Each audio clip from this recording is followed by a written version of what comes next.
Hey, this is Chad Hackman with Alair Homes. We're having a Facebook Live with architect Mark Renz to learn about the process, especially the process between the builder and the architect, which Mark and I have, but also a little about the relationship between the builder, the architect, and the client, and the importance of all that. So, with that, Mark, I will let you introduce yourself and tell us a little about yourself. Excellent. Well, good morning. And thanks for having me. I appreciate it. This is great. So a bit about me. I've been an architect for, gosh, it's probably about 25 years. I've done everything from small residential renovations, including bathrooms, up to 14,000 square foot homes, commercial work, aviation, medical, restaurants, you name it, a whole bunch of stuff. So the nice thing is that my background is really broad. I've got a good bit of experience working all kinds of projects and with all sorts of clients, which is excellent. I'm kind of a jack of all trades, master of none.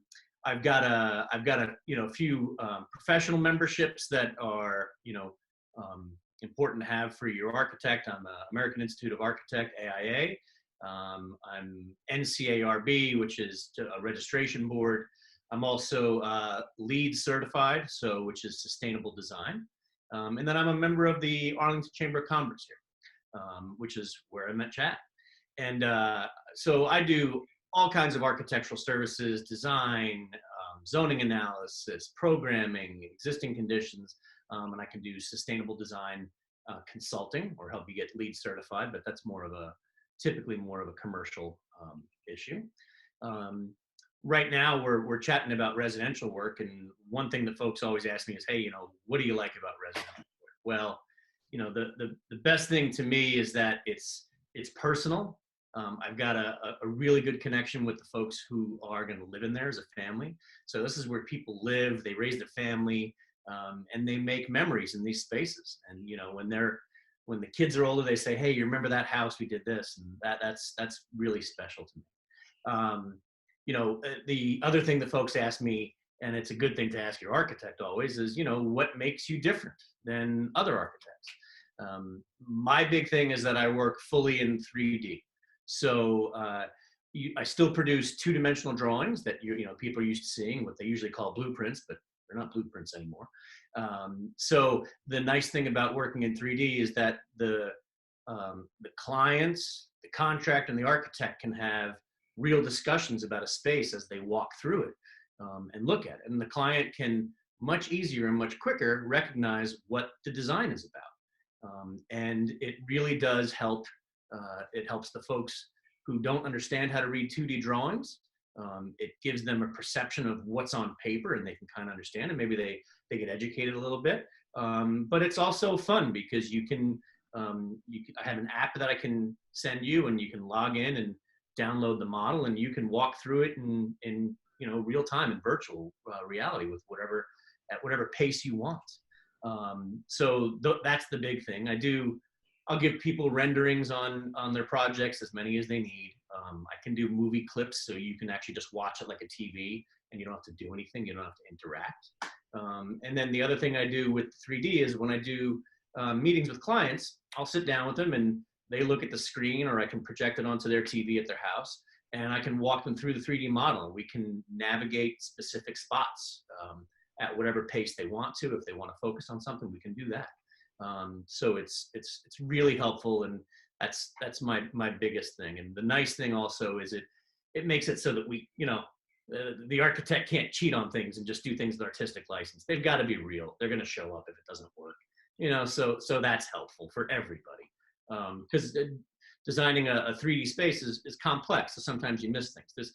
This helps you not miss those little bits. I've got I can do a screen share, Chad. There you go. Go ahead. Okay. So typically, you'll see a site plan like this, which will show your house and the boundaries, right? And it's probably pretty small on your screen, but you'll get the general idea. It's an overall. Doesn't seem like it's up yet, so maybe the screen share in this thing is not working. Let me see. Hold on. Nope, I didn't hit the button fully. Oh, there you go. There you go. So There we go. So here's the site plan, right? So you see the house and your boundaries and even the way the grade works and neighboring houses. Yeah. That just gives you an overall. And Yeah. then you'll get, you'll see a floor plan. This is more typically what folks are used to seeing, a black and white image showing some of the dimensions and the existing. Right. And then for another one, I can do a colored version with some shadows. It helps you get a little bit of perception and depth on that, which is nice. Yeah. And then here's some of the 3D views that a client would see, and the builder. They'd see, all of this stuff. And I cut the floor plan so you can kind of see the space. You can see the outside, what's out there. Here's an outside view of that same design. And here's a cut section of that screened in porch so you can see the interior spaces. So this is about the level of detail so people can understand what's there. The other thing that's really beneficial with the 3D work that I do is I can clearly show the owner and the contractor the existing conditions, which is what this image shows. And then the red is what's being demolished on the house, right? Pretty crystal clear. This is what it looks like after demolition, right? You see a hole in the house and digging. And then there's the end view, right? So I can show it at all different phases so people can really understand kind of what the construction looks like before it happens. I think that's beneficial for everyone. So that's a long way of saying that's what makes me a little bit different. And I would just add for the consumer there, they're good. We're back to this. They're back to talking. So those things are very good, and the pictures are very good, and 3D images are very good. But from a builder's perspective, you can't build anything off of that. You have to have the site plan. You have to have things with grades, with numbers that's scalable, that we can take measurements off of, and things like that. So we do these sets for folks, and we review these sets, but where there's a little bit more information that's needed to get us to a point where we can actually call it a bid set or an evaluation set. Now, what I can do is, from a builder's perspective off of these, is I can take a very educated wild ass guess, but those are, and we do that, but there's a little more depth that needs to be coming into to get those. And there's some confusion out there where clients get plans like these and take those out and ask builders how much, and that causes a little bit of heartburn in our Throw a dart at the wall. Yeah, so it's not quite a dart on the wall because maybe I've done a similar project before, but it's not your project, and so there's there's a degree of error. Yeah. So again, let's work on our transition. We're talking to Mark Renz again about an architect, and we'd like to move on to the topic of hiring an architect. And what do you need to know before you engage an architect? Just as a little disclaimer on our services, on Alair's side, we don't have any in-house design staff. Some firms that call themselves design build firms will have an in-house designer or have an in-house relationship with a specific architect. Most of them might have a designer, or it's usually a draftsman. It's not usually a licensed architect, or if there is a licensed architect, there's a fair amount of draftsmen there supporting them or something like that. I think that the personal connection with the person drawing your plans is paramount, and just as important, maybe more as important as it is with the builder. So even though within the first 3 seconds of me meeting a client, I may have the perfect person in mind to draw the plans, I want them to meet you first, talk to you, understand your process. So even though you're recommended from our services, or if it comes the other way, sometimes you have clients that you meet and recommend back to me. It's important that we meet those clients early on in the process and take care of them, because it's not a fit 100% of the time. So when you're, in your view, when you're hiring an architect and it goes from a recommendation from me as a contractor, or maybe you just found it through friends and family, what is your first step before you engage a client? Yeah. So obviously, like you said, getting a recommendation or a foot in the door, that's the first thing. And, for folks to find an architect, they can do it a couple different ways, right? You can get it from friends or other recommendations. If you find the builder first, which happens, quite a bit, especially, in this area in Northern Virginia, the builder has, like Chad said, a few that they work with, which is great because then Chad can kind of look at the project and run through it and say, all right, well, this is the right way to go, right person to go with. It might be a good fit, or it might be the way they work. So usually, the biggest thing after a quick introduction of some kind is to arrange a time to chat, either on the phone, or these days with everything going on, it could be a video conference. I prefer obviously meeting in person. It's nice because it's a little more warm and friendly and makes it a little bit easier to have that conversation. We've done a couple walk around the yard Yeah, sort of meetings. Those yeah, seem to be effective to and get things started. and that's great because you can walk around, and as people, the conversation tends to meander a little bit, but that brings about different conversations and makes it a little bit more organic, and other things come out because as you walk around, and especially if I'm walking around with the contractor and the owner at the same time, everybody's looking at it from a different point of view. The owner's looking at it from the point of, hey, this is what doesn't work. This is what I want. This is what I'm thinking. Sometimes it's they've got their main idea, but they're not always looking at the whole picture. The contractor's looking at it from, hey, what's the best way to build it? What have I done before? What would help make this successful for them? What's a good way to spend money? And the architect, or not spend money, but where's a good place to spend money on construction for it, obviously, right? And then the architect's looking at it from a holistic point of view of, hey, here's the house. This is what the client's saying they want. That's great.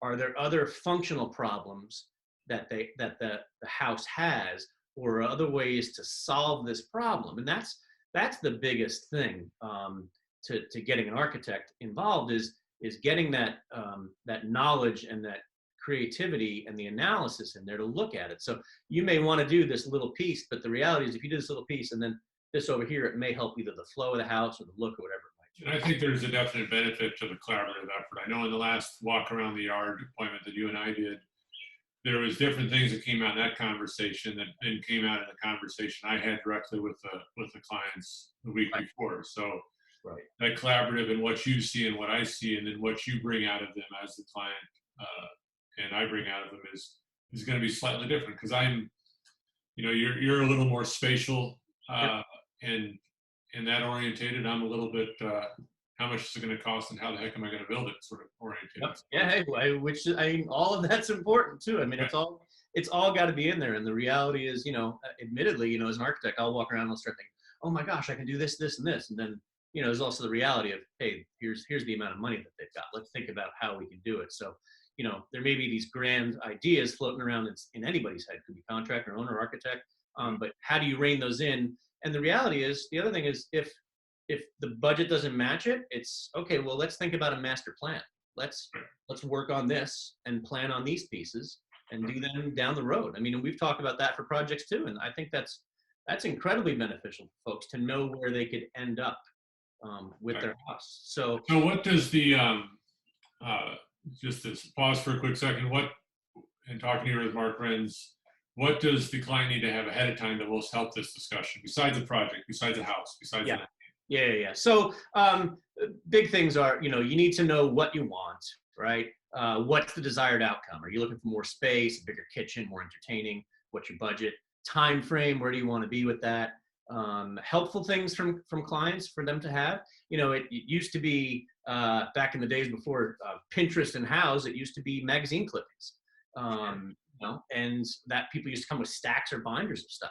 Now you can use a Pinterest board, you can use Houzz, create a page, and that gives me as much information as you can get me. You get me, what you want to do, how much you want to spend, what your timeline is, and then visuals of what you like and why you like them. Like you may have a picture of something and say, well, I love this house, but I really like this picture because of this little piece.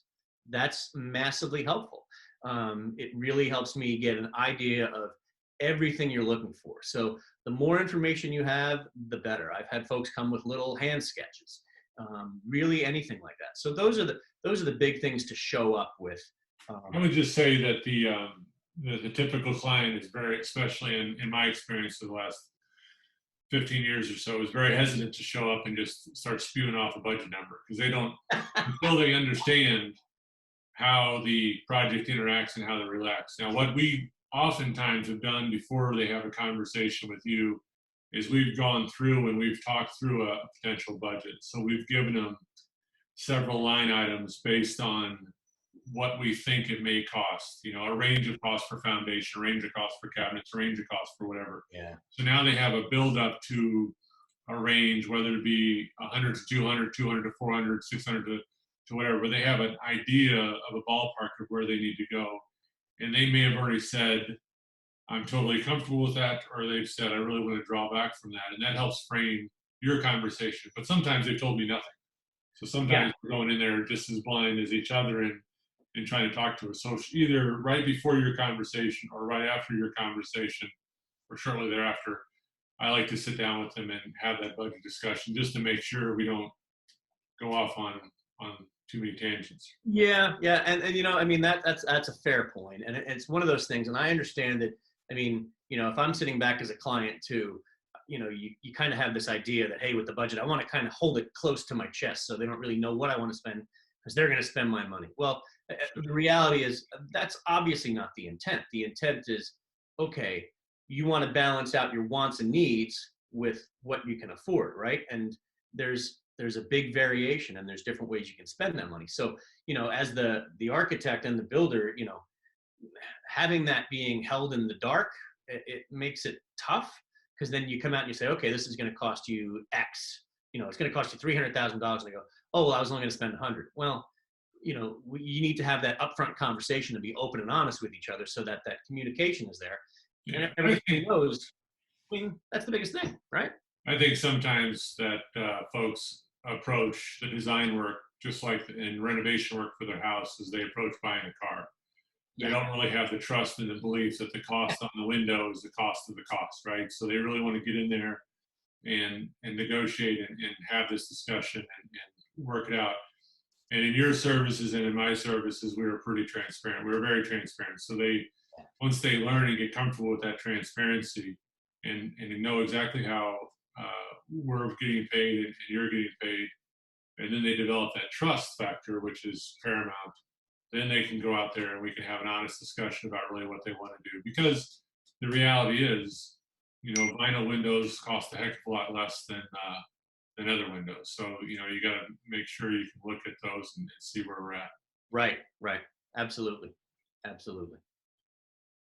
great. So before you do a proposal, again, we're talking with Mark Renz on his process and as the architect, give us an idea of what you like to see. And some of this, as we talked about early on in the conversation, some of this is information that this is similar to the information that I may ask for them too, because I also need an idea of a plat, a setback, and those sort of things. But let's kind of walk through what folks need to know or what folks need to bring so you can get a proposal together for it. Right. So, the biggest things are the things that we've touched on in our previous conversation, all the stuff about the house, wants, desires, all those things. Other things that are important is having a boundary survey or a plat. So I'll go ahead and share my screen here. Let me just make sure I don't click the right button this time, right?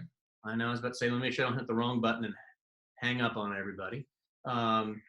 So here we go. So we've got the plat. You get this with your property closing. Everybody has one. So, if you don't remember seeing it, it's in your paperwork in a stack somewhere, either in a corner. It's important to say that most folks that I meet the very first time don't know what the heck this is. So some of them know was in their paperwork, but think it's more of a survey, and we call it, in our industry, we call it generally the plat. Right. It shows the footprint of your house and everything around it on your property. And it's scalable, so we can see exactly what your setbacks are from the house to your corners of your property.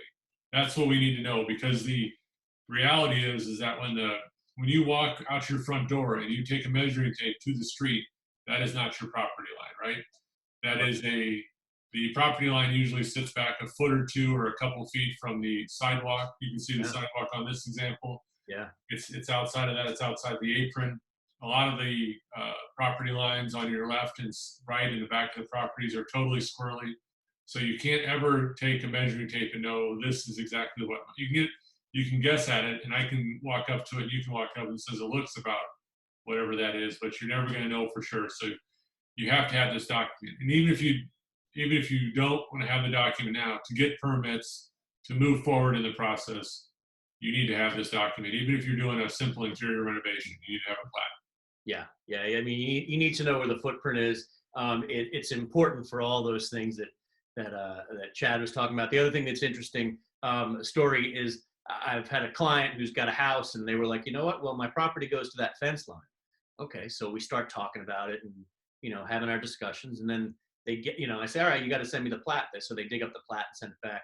Well, the fence was 5 feet over their property line. Yeah. So that's a lot of that's a lot of land, and that what that does is that makes your perception of what you're allowed to build out there way different. I mean, 5 feet's massive. A couple inches, no big deal, but 5 feet, that could change what you can do. Current zoning in Arlington County, the current zoning was laid out in the 1950s. Right. So any house that is older than 1950 is potentially sitting kind of squiggly to the property lines, and to that sense, fences, sheds, all that sort of stuff. Yeah. We have a shed in a historic Maywood that we're trying to work on now that is sitting over the property line. It's been there for 80, 90 years, but it's not on their property. It's part of it is not on their property. And so that is something that we have to deal with now from the zoning side. How can we even take that down? How can we work with it? Those are problems we need to sync up. So that's why you need to have the plat. And the plat may also show, a lot of times it shows any easements on the property. Right. The big easements that may show is if you have a chunk of sanitary sewer or storm sewer running across to your property. You can't build on top of it's very hard. I said there's no camp, but Right. It's very hard to build right on top of sanitary sewer or any of those sort of easements. You can build up pretty close to them, and they're generally in your setbacks, so they're on the edge of your property. But we need to know about those things before we move too much forward. Otherwise, it offers too much confusion. We've got that one project where the easement goes straight through the yard. Yeah. And comes and turns and then goes back down. So you never know where they are until you see this document. So digging this one up, this is vitally important to be able to actually look and see what you can build. And the big thing that you want to make sure is whichever one you have, that there's the one that's in your paperwork should have a signature and a seal on it from the surveyor, right, that did it. You want to make sure it's one that's actually been registered and that it's real. But in most cases it is. And it's once we have that, we can really figure out what you can do with it. It has to be the scalable version eventually. I mean, I can go with we can work with the one that's been photocopied 86 times for a while, but eventually before we submit for permits, we need the one that is actually an original. Now, fortunately, a lot of the survey companies in this area have been around for a long time, and they're still around, so you can go back to them and find those. Every once in a while, if your survey is done by a guy that's been out of business for 40 years, you're just going to have to spend a few $100 to get a new survey. So yeah. So those couple things are really vitally important. Good. Let's get out of here. You got it. So that's great. So then, if you want to bring it up, just to talk about setbacks a little bit, Arlington, I think, is actually quite simple with setbacks. If you have an R5 or R6 lot, which is the majority of lots here in Arlington, you have a 25-foot setback from the front property line, a 25-foot setback from the back property line, 8 foot on the non-driveway side, and 10 foot on the driveway side for an aggregate. Obviously, if you have no driveway, you still have 8 foot on one side and 10 foot on the other. Yeah. If you have a bigger lot, it could be R10 or R8. You have different setbacks for one side, but the other two are similar. So it's a good idea to check that out and be careful. There is lots that started out as R10 lots in 1950 and they're still R10 lots, but they're only 5,000 square feet because they've been chopped up so much and pushed around so much. So you can run into that. And especially if you're on a major thoroughfare, there's a good chance that I know Lorcam Lane lost 10 feet of their front yard 50 years ago, 20 years ago, whatever it is. And a lot of them are R10 lots or R8 lots, and they don't meet. There's no way for them to be compliant. So those are not compliant. Yeah. Things for us to do a lot of research on. And that's another thing to think about is you have a corner lot or a pie-shaped lot or an odd-shaped lot. Those are all playing into the scenario. A corner lot, which many houses that were built prior to 1950 sit on corner lots that are well inside their setbacks, because on corner lots it has to be 25 feet from each street. Yeah. So you have two front yards essentially. I can bring up the I can sure, bring up the setback diagram that'd here. be great. So I didn't want to interrupt you, but so there you go. And it shows you, and this gives you a good idea now. You know, there's still other things you got to look at when you do this. Now, these are the numbers you have to comply with. So like Chad was saying, you know, hey, you got a R5 and an R6. Here's your basic setbacks. But these are for, as it says here, interior lots, right? So these will all change as you come. You've got, you know, odd shaped lots on a curve, right? So on a curve here, this is all front yard. That's 25 feet. You know, same with these. So, and then here's the corner. You're saying, so corner, you have two front yards. So you know, even though you look around, you say, oh, they're building close to the property line. You can't do that on some of these things. So there's a few different pages. There's one that shows accessory buildings. So if you're doing a detached garage, or a accessory dwelling unit in the backyard, which has become big these days. You know, there's different setbacks for those things. So it's all these things that you need to look at, and you can't really do this without that plat. It's just, I mean, you know how it is. It's just vitally important. It's interesting to talk. The ADUs are accessory dwelling units are a big fun thing to talk about. They're very popular because there's been recent changes in the rules to make it easier to have an ADU. But the initial requirements for an ADU are exactly the same as they are for a garage. And just real briefly, the footprint can't be any bigger than 560 square feet. So that's a little bit more than 20 by 20, 23 by 24 or something to that effect. Right. And then if you're building that ADU, if it's a true two-story, it has to be 10 foot off the property line on all sides. But most of them are stuffed in the corner of your backyard, only a foot off the property line, and they can only be a story and a half. So they have to have dormers or whatever upstairs. So we can have a long conversation on that. But if anyone would like more information on ADUs or how to implement ADUs, please send us a note. We can add that to the topic of a later discussion. Yeah. The other thing, if there's anybody out here, if you go back to that first screen, sure. I have never seen an R7 lot, or R27, I guess. So I know that's R27. R27 is a traditionally a multifamily sort of scenario, so it's an odd breakdown for a lot. But you can see it's the same zoning as R5 and R6. But most of your folks in Arlington here are R5 and R6. So yeah, that's great. We can let that go.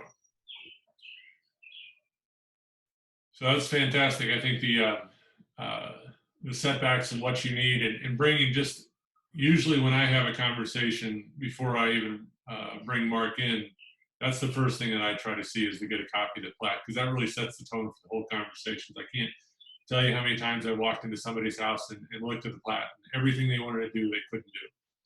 And just to expand on that into the other neighboring jurisdictions, the District of Columbia, the City of Alexandria, Fairfax County, they all have slightly different requirements. So you still need a plat, and you still need to understand that. And plats in the District of Columbia are a lot harder to find than they are for your Virginia properties. So you really want to you might have to get a new one anyway, and they're a little bit more of a process. And if you go into the City of Alexandria, even though you're within your setbacks, they have the FAR rating, which deals with how much open space you have, and it's complete voodoo math in my regard. So yeah, it's a little complex. So FAR is floor area ratio. So it really is, it's a ratio of the floor area that you have versus the rest of the property. And there are, like you said, there's definitely some odd calculations. There's different ways, specific ways to measure. If you don't do it right, you could be giving up space that you don't know, or you could be going over. And if you go over, you're in trouble, right? And one of the things that's kind of interesting to me is if you want to make the very architectural addition with the big high roof line, if that's interior attic space is over, I think it's 6 or 7 feet, it's considered occupiable space. So it counts against you on the FAR and all that sort of thing. Right. So again, moving on, we're talking to Mark Renz. The next question on my sort of scenario is, just like, do you always need a builder of our caliber and our experience like a Alair? Do you always need an architect of Mark's experience? And how do we answer that, man? Yes, you always do. Now, everybody, even if you don't need one, you need one. You just don't know it. So here's the reality. Do you always need an architect? I'd love to say yes. It'd be great for me, but the honest answer is no. And when I meet with folks, I'll tell them, hey, either I'm the right person for this job, or there's other routes to go. So you can use we've talked about this a bunch of times. You can use a drafting service. They can do the drawings to submit, right? Typically, they're working on very simple, straightforward designs, right? So the client comes in and says, I want to put a deck right here, and I need it to be 10 by 12, or a small little space, a little addition, whatever it might be. And that can be done. So in that case, you're not going to get the same analysis and creative feedback on some of that stuff necessarily. Not always, but sometimes, or would be the base assumption. The other time that you can use a drafting service is if you have a really strict budget and it's a low budget, and you're trying to really get the most bang for your buck, and hiring an architect is going to be cost prohibitive. Because the reality is, architects are professionals. We go to school, we intern, we get licenses, we do all these things. We have professional associations, continuing education, all these things that build up to our education that are tied to that. And we are just across the board more expensive. But the thing to remember about having an architect is they're coming in to help solve problems. So you may come in and say, hey, we've outgrown our house, but how does that need or want really get translated into the square footage or three-dimensional space? That's what the architect will help you do. So, but to answer the question, no, you don't always need, you don't always need. You can see that as you drive around your neighborhoods and things like that, you can see the additions and the renovations to people's homes where they probably didn't hire an architect because they look like something that was just put on there. Now there's some that are very nice, but get into a little bit of the reality in the legalese. To submit plans in the state of Virginia, it has to, and in the District of Columbia or whatever else, it has to be stamped. Either has to be stamped by a licensed architect, or it has to be stamped by a structural engineer. Right. So, and sometimes you need both. And sometimes it's better to have both. In the greater scheme of things, you want both. Yeah.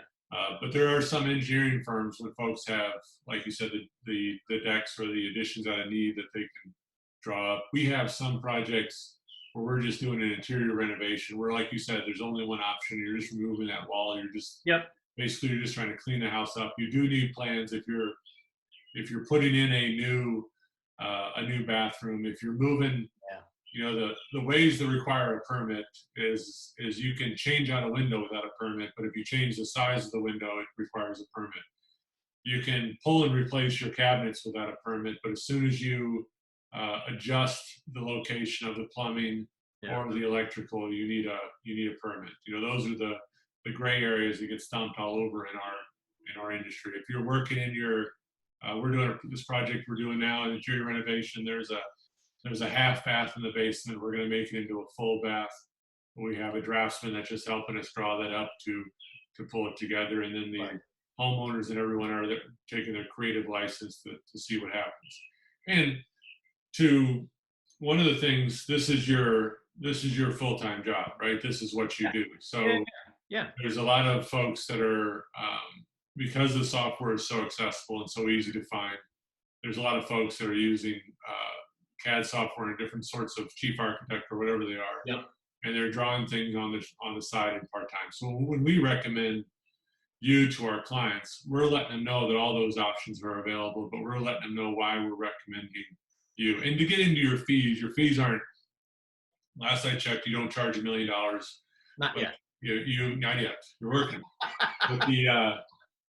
But just like hiring a good builder that has good ideas and good knowledge of the industry and good relationship with the subcontractors, your services can save people money in the long run. I think a lot of folks get stuck into, especially if you walk into additions that were put on like crazy in the early 2000s and late 90s.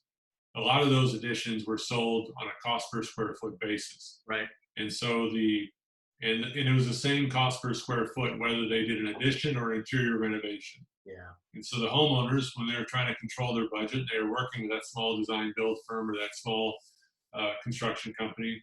They didn't want to do anything inside the house because that was too expensive at $200 a square foot or $300 a square foot.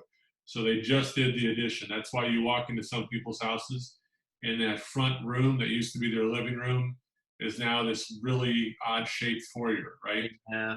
And then you walk through the back into the addition, and the addition is beautiful, but you have to walk through that old doorway that used to be the back of the house. And so instead of having a 2x4 or a 2x6 stud wall that you're walking through that 12-inch brick or 18-inch brick wall. That's right, the brick, the stud, yeah. Yeah, so you're working through all those things so you can really recognize. And what I found since I've been doing it on my own for the last 15 years or so is that if folks can take a look at the interior square footage and they have more space than they realize that's usable on the interior, that if they can work that with the help of services like yourself, they may not need that extra 2 feet or 5 feet or 10 feet on the addition, which might save them. That if the delta is $5,000 or $10,000 in your services, it might save them that differences. And I will tell you too that if you're doing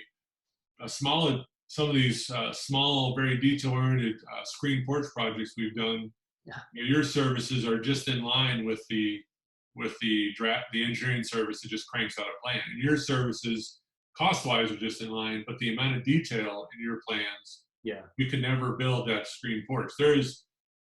You can look at a zillion screen porches. You can see a 300% difference in cost between one screen porch to another, just the way it's finished out. So right. Oh yeah. Oh, easily. I mean, very easily. It's and I mean the reality is that the you're paying an architect for their knowledge and their understanding, right? But like I said, you ask what makes them different than an engineer or a draftsman, whatever it might be. But the other thing is, as you touched on there, is I think a fair question for a client to ask is, hey, what value can you add to our house to help maximize return on investment? Because when we sell it, so you look at those old houses that were just it was the box and then they just slapped something on the side. I mean, there's one that I've seen that's a beautiful brick center hall colonial, and they slapped a blue siding addition on the side with a metal roof, and the original house is slate. So it's like somebody literally just took two things and went smash. Doesn't look good. It may work out well inside. I don't know. I've never been inside, but as a home buyer, when you go looking around, people want to get to a house that looks like a home, that looks cohesive, that makes sense. So it's thinking about, hey, what's it going to be for us now? But also when we go to sell it, does it make sense? And the other questions you can ask, like, hey, ask that the architect is what are some of the challenges you see with this? So when I walk around a house with you and a client, I mean, it's, hey, I know you want to do this, but like you said, hey, this back door, you really need to open it up. It's got to be, a 4-foot opening at least, or 6 foot. So it feels like it flows, and it's one big thing. And, there's money associated with doing that, but the return on investment in that is people walk in, or the people who live there, and they say, oh, this works better. I like the way the house connects, So those are important things. And then, we talked about, how do they share their ideas with people, asking an architect how they do that, how they prefer to do it. I'll take ideas any way I can get them, and then the other thing is, as a client, is kind of knowing what's their role in the process. That's relatively clear, but how do they help the process, right? And the biggest thing, and we've touched on this a bunch of times chatting today, is communication, right? So you may, I always joke that the builders and the architects play a little bit of therapist sometimes, between opposing forces in the family, whether it's kids, whether it's spouses, partners, whatever it might be. People have different views of what they want and how they want it. And we've had this recently with a project that we're doing now. The wife says, I like the mudroom more in the center of the house, and the husband's, I like it in the back. So at that point, it's okay. Well, you can't have both. So which do you want, right? So let's talk about it. And that the big thing there is communication, because what it does is it brings out the best solution for the current situation. You talk about the future. So that's really, where having an architect and a builder involved in it really does help. And I think one thing you touched on there is the importance to give yourself time. We spend a lot of time taking phone calls in January for additions they want to have in the spring, right? Or right. In February or in March, I want to get started. Do you think I can get started in the next month or two, or something like that?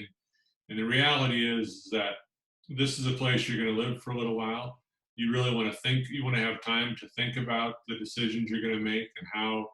You want to think about where the sun hits your house. Those are things that I saw in your software the other day. You can do your little shadow thing across the property so we can see how the light hits the house. I know in this house, we didn't do enough of that. And so we have kind of a dark corner of our house that we don't enjoy quite as much, or not as much as we should. Right. The other thing is the permit process and the design process. The design process is one component. I guess I should look at my schedule and say, stop there and say, how about Mark Renz and I talk a little bit about his process and the process to pull the project forward, and what is your process to bring that from now the client is engaged in your services. You are not just taking a pile of money from them at that point, especially in this COVID era where people are nervous. They don't want to have the big commitment if things are going to change drastically in the upcoming months. But in the next upcoming months, there's going to be grand opportunities for folks that have the finances and things like that to get much better value into their renovations and additions. And so speak a little bit about your process there. So obviously, once there's an accepted proposal, right, which we've chatted about, my work is broken down into a few things. So there's research, analysis, design, construction documentation, and then construction. And then hopefully after that, recommendations to all your friends, family. That's exactly right. I mean, clearly. But so, in the beginning, there's the research. So that's coming out and doing a field measure of the house and drawing up the existing conditions. And even if you have drawings for the house, I still need to do that. The reason is because as a professional, I'm legally liable, essentially, for making sure that it's correct. I can't just take someone else's drawings and assume they're right. I have to verify it. In this COVID era, we would, that takes an hour or two of your time, maybe a little bit longer. We would make sure we cordon off that time, make sure the family's out of the house. You don't really need to touch much of anything. You have those fancy laser measuring tools and things like that. You just need to be in the space, douse yourself with hand sanitizer, walk through the space, and do the things you do. So it's a limited period of time, but it's a necessity. One thing, I've been in most houses here in Arlington and the surrounding area, and I know where everything is, but I still need to take a peek. And we're very cognizant of being, we use abundance of caution when dealing with our clients and that, making sure they're comfortable, but we need to take a peek and look around. Absolutely. It's helpful to start off with that plat because that gives you the outline of the house, right? So from there, I can start doing some stuff ahead of time before I show up. I'll have an idea of where some stuff may be. So that kind of helps give me a jump start on that. But that's a good point to touch on there. And then once I have the existing house, I go and we look at the zoning. Chad and I talk about the zoning as to, what do we think we can build? Where do we want to put it? What makes sense? What's allowed? And what works for the layout of the house, and what do we think there may be some issues, right? And that's that's kind of the upfront discussions that happen before, really before pen hits paper. And then from there, I go into concept sketches. So sometimes I draw by hand and kind of do sketches and just get the floor plan out to you. Sometimes I work straight in 3D and focus on the interior. Don't worry about the exterior at first, because I want to make sure that the flow of the house is good. It addresses your concerns. Oops, sorry about that. It addresses your concerns and everything else. And then we can move to the exterior and really start looking at the volume, the design, and how it looks and ties into everything. But the big thing is really understanding. Some clients are going to have the most important area, and you'll work on that first. So even though Oh they yeah, want the kitchen addition with the master suite above, yeah. they want to make sure the closet in the master suite is big enough, so you almost draw that before you draw the kitchen addition below Oh it, yeah, yeah. or vice versa. The kitchen, the entertaining space is fine. If we get the first floor entertaining space right, then we're just going to stack with whatever room we have left over. We're going to stack the addition. Right. Absolutely. And all of that, I mean, so that comes from that initial discussion. I spell it out in my proposal. Hey, this is what you told me. My proposal is really a summary of our discussion. You told us that we wanted this, this, this, and this. And when I do my design work, I make sure that I'm hitting those points. Because if I'm not hitting those points, I'm not giving you what you want. You know, if I overlook something, that's different. But, you know, I'm not here to tell you how to spend your money. I will advise you. But what you want out of your house as a client is what you want, and that's what I'm here to help you get. I mean, the design is, it's being led by me in a sense, but as a group, you know, the three of us, contractor, architect, and owner, we're all doing it together to get to the right point. So but once we go through the design process, then, and that's where, you know, you see more of the pretty drawings, 3D, or the walkthrough, all that other stuff. Then you get into the construction documentation. So those are the permit drawings, and that's what we were chatting about earlier, that, you know, contractors still need real drawings. They don't just need pretty pictures. Pretty pictures are great. I You would know, say that the design process can be, if they love your first design, you know, that can be a month-long process, right? yeah, But if and you want, I think we had this discussion with some clients recently. Sometime in that design process, you want to, everybody should feel a little challenged, right? yeah, Because yeah, you don't want to draw something that is so conservative that it doesn't allow the clients to explore what could be for the property. right, Uh, at the same way that you don't want to draw something so big that there's no way they're ever going to build it, right? So you're trying to get everything they want into the property. So at some point, you have to have a discussion with the client that says, I really like this design. I think it's going to, you know, or maybe I'm the bad guy and I say it's going to cost more than you want to spend, or whatever it is, or it's going to challenge your budget. yeah, This is how I think we can break it into that master plan and do it into segments. yeah, Or, you know what, do you really need this extra space? You know, and if you really need this extra space, then this is the way we have to go. Or, you know, conversely, here's the space. Maybe we don't do the kitchen at this time. Maybe we don't do the first floor bath, or whatever we're doing. You know, maybe right, we do something different to strip out some of those items of the space to move on, because that's the design areas. I think some folks, and I hear this lots with our clients in that first meeting, you know, I talked about how some folks, you know, you don't really look at the design until you have a chance yeah, because you're busy with life and everything else. Then you look at the design, you realize it's not quite what you want to be. You want to make sure that in this design process that you have time to really focus and think and walk through the design, do the blue tape on the floor to figure out that room's big enough, or yeah, whatever it is, because that is really going to set the tone for the rest of the rest of the process. That is, and sometimes that'll take, you know, it might take a few months, you know, it might yeah, take a few weeks, it might take a few months, but it's going to make sure you get the space that you want. There's, if you hurry into the construction documents and you hurry into the next phase, you're just going to burn money that you're going to have some regrets for later on by moving too fast. and that's, I mean, that's the biggest problem, is having that regret, because once it's built, it's built. You can still change it, but it's a lot more expensive than changing it on paper. Paper's easy, right? You know, and the project we had recently, I actually ended up doing 3 options for it. There were 3 variations, not full on options, but, you know, because one thing that I did was not in their scope of work at all. And I didn't do it to look at it and say, hey, let's spend more money. I did it and looked at it and said, hey, logically, this is how you'd want the house to be because it works. And if someone came in later on and wanted to buy that house, if you do it exactly as, you know, we originally talked about, it doesn't flow and it doesn't work well, right? And people are gonna walk down there and go, oh, why didn't they do this? So I show that to them as an option and say, hey, look, there's this. And again, there's, you know, you touched on it. There's that the master plan idea. Hey, if you want to do this, this is what you should do, but let's plan it out. And I like to show people those things. And again, that's where you're looking to the architect and builder for their experience and their knowledge.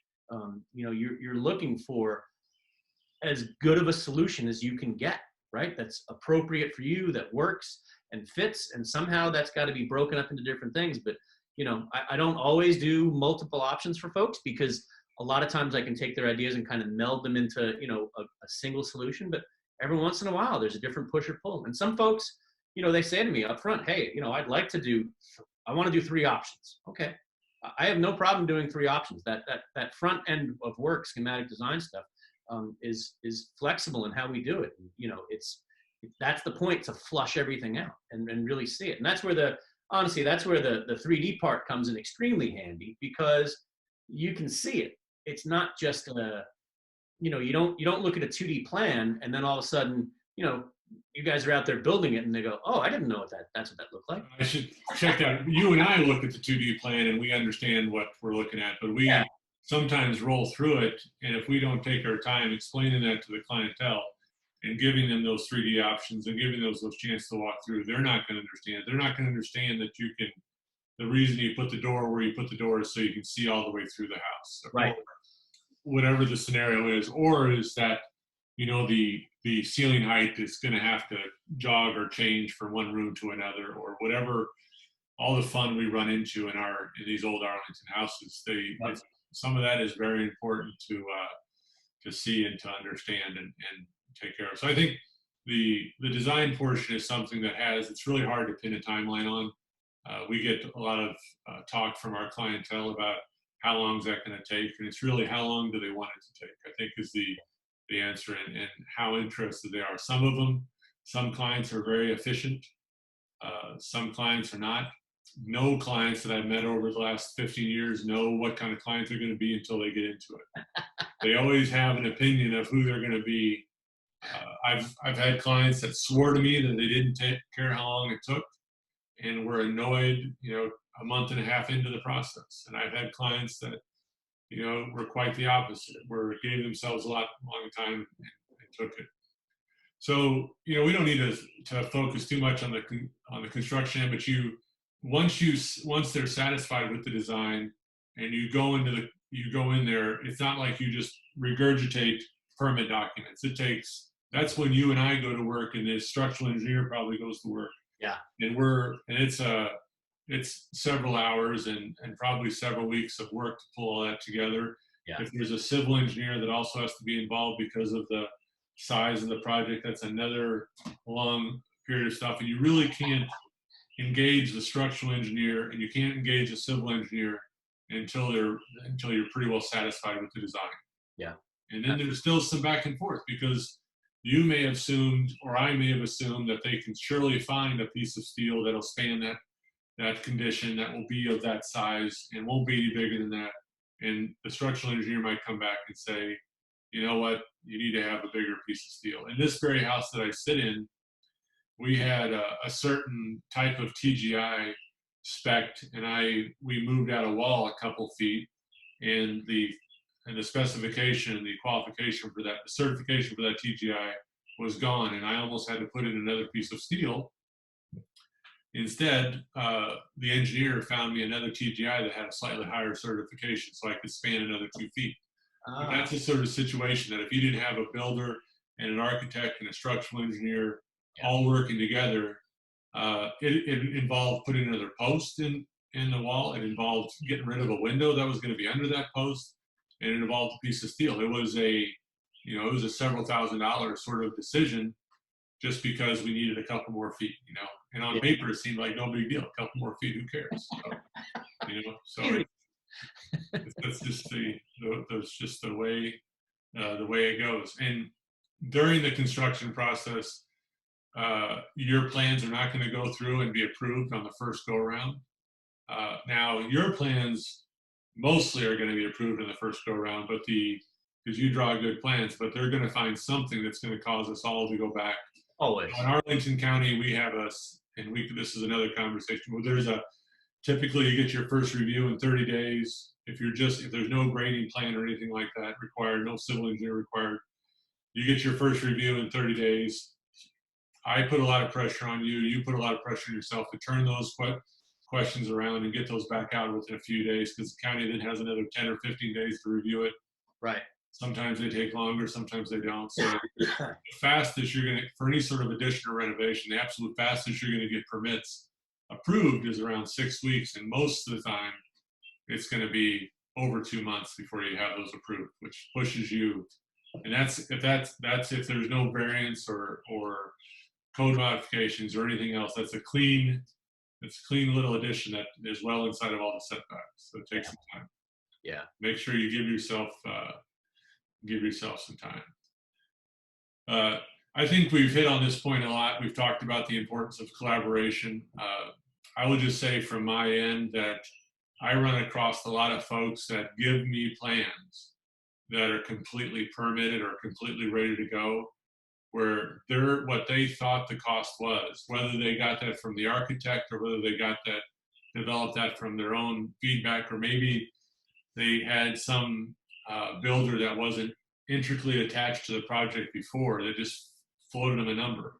How many times do I sit on a project? How many times do you sit on a project and you've got no plans, you've got nothing on paper, you just walked around the back of the house, and they say, how much do you think that'll cost? Yeah. Pretty much every time. How much does it cost me to build this whole renovation? And then they say, but I'm not going to hold you to anything. Right. And that is complete BS. You know, your perception, and there's been marketing studies have done that the perception rules everything. So if they perceive, so at some time these clients, and maybe they had a set of plans, you know, maybe they're one of the clients that showed the set of plans to a friend or to another builder or whatever it was, and the builder says, well, it looks like a small addition, looks like no big deal, it's probably whatever. Right. And then someone like us gets a hold of it and dives into it and realizes that, you know, it's not $200,000, it's not $400,000, and then the client has invested whatever they've invested into these plans, into these drawings, and they're completely not relevant to their budget. So if you and I, and a lot of times in our services, we will hire the architect on behalf and the designer or draftsman on behalf of the client with the client's approval, but we're letting the client meet the architect, make sure that they're comfortable with them, or meet the designer or meet whoever it is and make sure they approve of that so we don't get any crossways. But as soon as in those meetings where you're just walking around, or as soon as you start drawing those first concept drawings like you showed in the earlier slide, right, even though I can't get direct, you know, measurements off those or direct pricing off those, I can say things like, hey man, we didn't talk about that room at all in the first, you know. And I've had these plans where I've given clients, we built a house long time ago that I showed the clients all these floor plans of these 4,000 square foot homes. And I said, all these are within whatever range of cost of this project. And the first floor plan I see from them from after they get with the architect is 6,000 square feet or something like that. So, well, that's the artistic license of the architect. That's right. But it wasn't the architect's fault. So I just said, you know, you realize this is much bigger than we talked about, you know, and then they said yes, and we know, and I said fine, and you know, this is how we're going to move forward. But if they didn't have someone like me, they could be going on and drawing, you know, an 8,000 square foot house, thinking it's going to cost the same as a 4,000 square foot house, and that's just not fair. It's not fair to the builder's time. It's not fair to the architect's time. That's the importance of having a transparent method to move forward and being collaborative. So you're both helping each other. The biggest feedback I get from my clients is that I was honest with them. Yep. I never want to have our clients feel like they got anything but the best information. And I know you feel the same. Yeah, absolutely. Absolutely. I mean, I'll, even if it doesn't do me any personal good to tell them different ways to do things, I will tell them, because that's what you're paying me for. You're looking for an honest response. I'll tell you the honest response. You know, I mean, we've touched on it a couple times. You know, I am often the bearer of bad news, and it's heartbreaking each time. You know, when you come in, you're like, well, you can't do that for that. You know, and because you're kind of, you know, you're squashing their dreams. But the importance of being honest and having that open conversation is massive, and it makes the project go a lot smoother. It keeps the relationships good. It's what, you know, we both build our business on, is relationships, and understanding that, you know, having a good, honest discussion with people and having a successful project in that way is what's going to help grow our work and our business. And, you know, that's.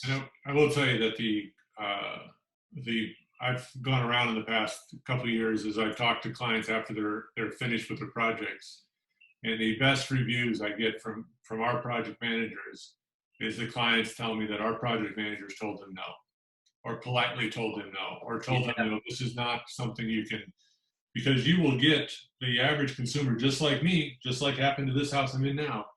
You will get into the middle of that project and you'll say, well, why can't I just change out the rest of the windows? Or why can't I just move that 2 feet out? You know, it doesn't seem like such a big deal. Why can't I just do those things? And that's when you need to hear, you know, politely and structurally, you know, this is not the Right. best move. And one thing I wanted to highlight on is I know we talk about this a lot in your design, but we are dealing with these old houses and these old constructions. You don't want to design something that is so tight to the project that there's no room for error, because there is not a straight wall in any of our houses. Any of these old Arlington houses, and even some of the new ones, they're not a straight, there's not a perfectly straight wall. So you need to be really conscious of that in your design, and that's what having a good architect builder relationship with, because we're not going to just give you a floor plan and say, go out and buy cabinets, for instance. You know, buy whatever you want, we'll put it in. We're going to participate in that process. We're going to check those measurements. We're going to accept those measurements. I had a whole pile of challenges back in a bunch of years ago because we had, let's say, a 10-foot wall and we ordered 10 foot of cabinet. And everybody was surprised that the 10-foot of cabinet wouldn't fit inside the 10-foot wall. So, you know, those are the things that the architect builder relationship really come into play. Yeah. And, you know, you don't need to be on site every day during construction, but what do you feel like your role is during construction? Well, I mean, so the biggest thing is, I mean, I'm an advisor to the client, right? And making sure that what we've talked about is where everything's going, what's happening. Now, the reality is, I mean, like you said, on renovations, things come up. You open up a wall, it doesn't look anything like you thought. It's either maybe it's rotted out, and that gives you an opportunity to do something else, or you got to rebuild it and spend some time designing a new beam and a column that's got to go in there, whatever it might be. So I'm really there to act as an advisor. Now, I've done, during construction, my role can vary. When I'm working with a contractor that I know and trust, like you, I'll go out there whenever you need. I'll answer questions whenever you need.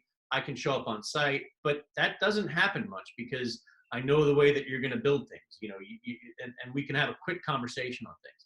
On other, you know, for other projects in, you know, past in history, you know, the client maybe has wanted me to be out there, you know, once every 2 weeks.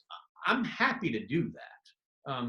But it's not usually necessarily. It's more of, hey, when there's an issue, you know, contractor will call me up and say, I've got this problem. You know, I'll go check it out, look at it, see what it is. We all come together, figure out what the best solution is, talk to the owner, say, hey, this is the problem. This is where we think we should go, and go from there. You know, but it really does vary on project to project. In most cases, I plan on going out to the site, you know, 3 times, and then once for a punch list or final walkthrough with everybody. And that's usually about all that's required, but it can depend on renovations. They can, you know, they can get a little more complicated as you start opening things up, you know? So, but that's basically an advisor through the construction process. That's really it. That's great. And sometimes, I mean, obviously we're calling you, you know, before the homeowner's calling you, because Yes. if we can't get the plans to work quite right, we wouldn't know what's going on. We've got more problems if that's the case. And, you know, when we talk about that collaboration again, you know, all those engineers, the duct plan, you know, all those things have to be thought of in advance and taken care of in advance. And those are all important things that need to come through in our projects all the way down. Yeah. All the way through. Yeah. So, you know, Mark, we've talked for over an hour. I know. I will say that this is probably we've covered about every topic that we covered together or individually when we talk to clients the first time. So if any client sees this, I know we're going to cut this probably video up down the road and use bits and pieces of it for how we need to use it. But this is one of our first meetings. These are things that I talk about to all the clients at some sort of time or another. So this is sort of invaluable. I hope it's valuable for you, and there's fine relationships, and we'll keep having fun. We had a couple questions on Facebook while we're going. I'll make sure I answer those. One of those was where do we find a plat? You know, usually it's in your closing documents when you Yeah. when you buy the house, but there's lots of them that disappeared over the years. So the courthouse might have them, or again, you can we can help you find them or get another plat drawing. So those are all things you can do. Again, this has been fantastic. Yeah. This is Mark Renz with Renz Architects. I am Chet Hackman with Alair Homes Arlington. We'll see you on the next side. I'm going to push some buttons and we're going to get the heck out of here. Thank you very much.